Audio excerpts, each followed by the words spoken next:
নিজের ফর্মটা যখন এসছে ঠিক নিজে নিয়ে নিয়েছে, মানে নিজের ফর্মটা ফিল আপ করতে হবে। আমি এখান থেকে চ্যালেঞ্জ দিয়ে যাচ্ছি, এসআইআর এর ফর্ম বাড়িতে পৌঁছে গেছে মমতা ব্যানার্জি। মমতা ব্যানার্জি মিডিয়া রাখুক, এসআইআর এর ফর্মটাকে ধরে, এটা তো ডুপ্লিকেট ফর্ম, ধরো এটা লাগাও, এটা তো ডুপ্লিকেট, এটা কারণ নাম এটা এসআইআর ফর্ম। মমতা ব্যানার্জি মিডিয়াকে ডেকে এই রহমানের ফর্মটা ছিড়ুক। নওশাদ সিদ্দিকী এসআইআর এর বিরুদ্ধে সব পারবে। আমার এরকম জেরক্স না ছিঁড়ে আমাদেরকে ভুল বুঝিয়ে দেয়।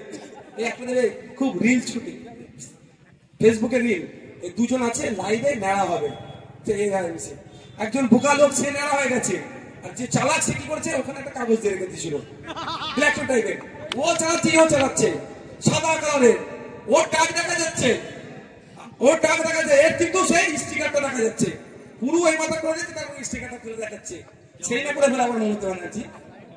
আমি কিন্তু এই কাগজটাকে অপমান করলাম না ভাই, এটা জেরক্স আমি বোঝানোর জন্য বললাম। তাহলে মমতা ব্যানার্জি এসআইআর এর কাগজটা ছিঁড়ে ফেলে দিন। তাহলে সর্বপ্রথম মমতা ব্যানার্জি এসআইআর এর বিরুদ্ধে যে যে আন্দোলনগুলো করবে, কাউকে দেখতে পান আর না পান, নওশাদ সিদ্দিকী মমতা ব্যানার্জির পাশে দাঁড়িয়ে থাকবে। কি বল পারবে? অত সহজ নয়।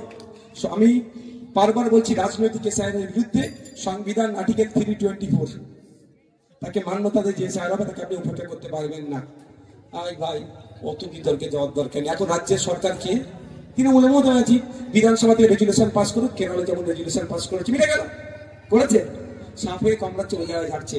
আর একটা কি আছে, ওই যে বরের ঘরের মাসি আর কুনের ঘরের পিসি, সে হয়ে গেছে দশা। এর পাল্লায় পড়বেন না।